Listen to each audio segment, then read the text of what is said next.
Seorang pengasuh taska didakwa di Mahkamah Session Sepang atas pertuduhan mendera seorang kanak-kanak perempuan di taska sebuah hospital pada 8 Jun lalu. Nur Fatin Nabila Azmi, 23 tahun, mengaku tidak bersalah selepas pertuduhan dibacakan. Mengikut pertuduhan, dia didakwa dengan sengaja melakukan penderaan kepada kanak-kanak setahun 8 bulan itu sehingga menyebabkan kecederaan fizikal. Kejadian berlaku jam 10.30 pagi di taska kediaman kaki tangan Hospital Serdang Kajang. Jika sabit kesalahan, tertuduh berdepan denda maksimum RM50,000 atau penjara sehingga 20 tahun atau kedua-duanya sekali. Tertuduh dibenarkan diikat jamin RM10,000. 26 Julai sebutan semula kes.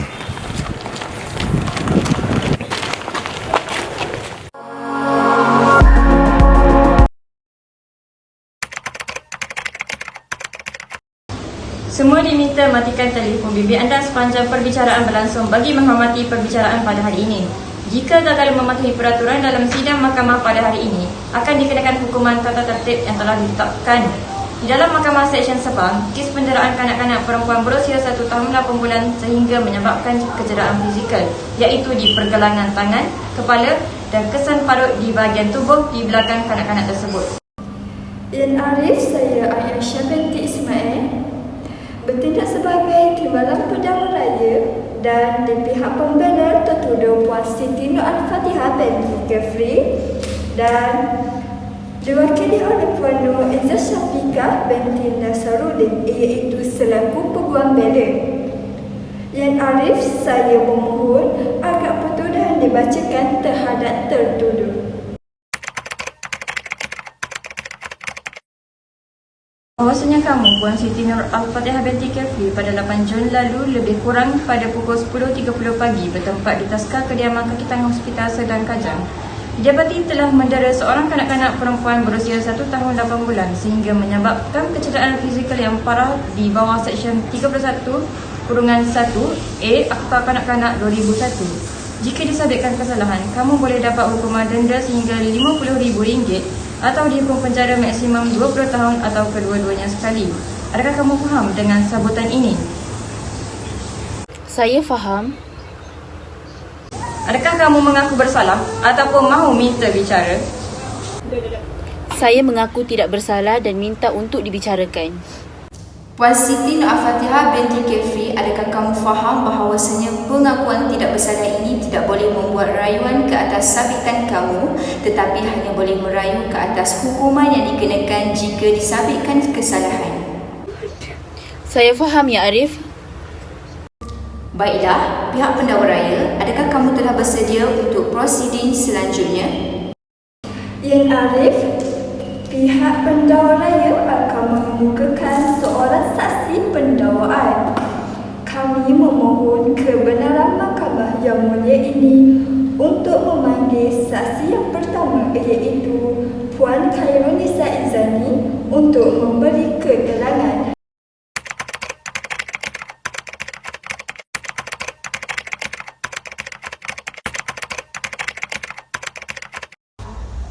Bahawasanya saya Khairunisa Izzani dengan sesungguhnya dan suci hati mengaku bahawa segala keterangan dalam perbicaraan ini adalah benar. Tidak ada yang tidak benar melainkan yang benar belaka. Dengan izin Ya Arif, Puan sila nyatakan kepada mahkamah ini nama, umur dan pekerjaan Puan. Nama saya Khairunisa Izzani binti Muhammad Azhar, umur 33 tahun dan sekarang saya masih jururawat di Hospital Serdang Kelang, Selangor. Terima kasih Puan. Menurut rekod penyiasatan, Puan merupakan orang membuat aduan dan dakwaan ke atas Puan Siti Nur Al-Fatihah binti Kefri di atas kes penderaan kanak-kanak perempuan yang berusia 1 tahun 8 bulan sehingga melibatkan kecederaan pada pergelangan tangan, kepala dan kesan parut di bahagian tulang belakang kanak-kanak tersebut. Adakah ini benar? Ya, benar. Bolehkah Puan ceritakan kepada mahkamah secara menyeluruh tentang kejadian tersebut? Baiklah, pada 8 Jun 2021, sebelum saya pergi ke kerja pada pagi tersebut, saya telah menghantar anak saya ke Taska. Sebelum anak saya masuk ke Taska, dia tiba-tiba memberontak dan menangis dengan sekuatnya sambil memegang tubuh badan saya seperti dia tidak mahu masuk ke dalam Taska pada hari tersebut. Sambil dia berkata dekat saya bahawasanya dia nak ikut saya pergi kerja, tapi saya tidak benarkan dia ikut saya pergi ke tempat kerja. Lalu saya meninggalkan dia dengan tertuduh tersebut. Pada jam kira-kira 10.30 pagi, saya mendapat panggilan dari tertuduh tersebut dan dia memberitahu saya bahawa anak saya dimasukkan ke hospital disebabkan pengsan tak sedarkan diri. Alasan yang diberitahu oleh pihak Taska, anak saya masuk ke hospital kerana bergaduh dengan kawan dia. Pada waktu itu saya bergegas ke hospital untuk melihat keadaan anak saya. Doktor yang merawat anak saya telah mengesahkan anak saya didera oleh tertuduh tersebut dan anak saya pengsan disebabkan sesak nafas kerana terlampau menangis.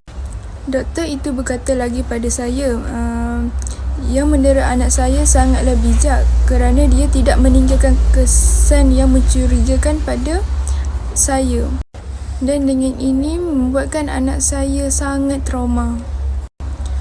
Saya sangatlah kesal, tidak menghiraukan dan tidak mempedulikan apa saja yang diberitahu oleh anak saya.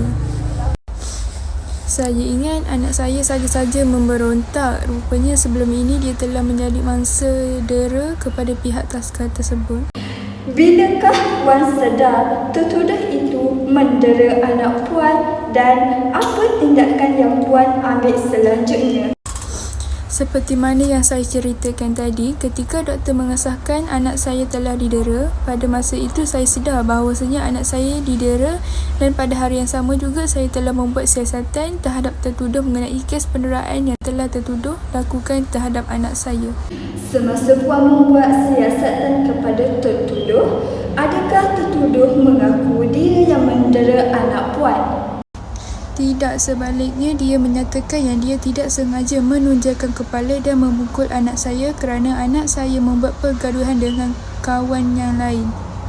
Baiklah, terima kasih Puan Khairunnisa. Yan Aris, setakat ini dahulu saya tidak mempunyai soalan lagi. Izinkan saya, Arif.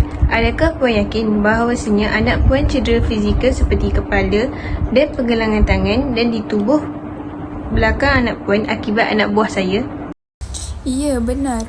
Saya mengenal pasti dari bentuk kecederaan fizikal yang diberitahu oleh doktor yang merawat anak saya. Apakah mustahil kalau saya katakan kepada kalian untuk bersalah sendiri yang saya telah menyebabkan kecederaan kepada mangsa? Bantahan Yan Arif, pihak penguat bela membuat andaian tidak munasabah. Pihak peguam bela sila tukar soalan anda. Ya Arif, saya tidak ada soalan lain. Pendakwa raya, ada apa-apa soalan lagi untuk saksi ini? Puan Khairunnisa, apakah sebab yang membolehkan doktor yang merawat anak Puan membuat konklusi bahawa tertuduh adalah pesalah dalam kes penderaan ini? Saya tidak membuat keputusan rambang tanpa bukti-bukti yang kukuh. Berdasarkan hasil penyiasatan yang dikendalikan, keterangan-keterangan dari pihak-pihak yang berkenaan, keterangan dari mangsa dan saya sendiri yang ternampak kesan kecederaan itu. Dengan sebab-sebab ini, saya yakin bahawa tertuduh itu adalah pesalah. Saya tidak ada soalan lagi Yan Arif. Saya meminta agar saksi dibebaskan. Baiklah, anda boleh keluar. Yan Arif, izinkan saya untuk bertanyakan soalan kepada tertuduh. Ya, silakan. Adakah betul yang Puan telah mencederakan kanak-kanak yang berusia 1 tahun 8 bulan di Taska kediaman kaki tangan Hospital Sedang pada kira-kira pukul 10.30 pagi? Ya, saya mengaku yang saya telah mencederakan anak asuhan saya pada pagi tersebut, tetapi saya tidak sengaja untuk mencederakan kanak-kanak tersebut. Apakah yang membuatkan anda melakukan kecederaan tersebut? Pada masa itu, saya ada masalah sehingga saya melakukan perbuatan di luar kawalan. Adakah puan rasa dengan membuat perkara tersebut boleh menghilangkan masalah yang puan alami? Maaf ya Arif, ada kemungkinan kanak-kanak tersebut terjatuh ketika bermain bersendirian atau bersama kawan-kawan yang lain. Bantahan Yan Arif, pengguam bela membuat andaian mengarut sekali lagi. Bantahan diterima. Pihak pendakwa raya masih ada soalan lagi nak ditanyakan kepada pesalah? Ada Yan Arif. Silakan. Terima kasih Yan Arif. Baiklah, soalan terakhir saya. Adakah puan sebelum ini mempunyai masalah penyakit seperti penyakit mental? Saya tidak pernah mengalami penyakit mental sebelum ini. Baik, terima kasih. Baiklah Yan Arif, itu sahaja soalan daripada saya kepada tertuduh. Pihak pendakwa raya telah berjaya membuktikan pesalah sememangnya melakukan kes penderaan ke atas kanak-kanak perempuan berusia 1 tahun 8 bulan yang menyebabkan kecederaan fizikal pada kepala, pergelangan tangan dan kesan parut di belakang tubuh. Setelah mendengar hujah kedua-dua belah pihak iaitu pendakwa raya dan peguam bela, mahkamah dengan ini telah memutuskan Siti Nur Al-Fatihah binti Kefri tertuduh bersalah dan menerima hujah-hujah daripada pihak pendakwa. Maka dengan ini mahkamah memutuskan hukuman denda sehingga RM50,000. Keputusan ini adalah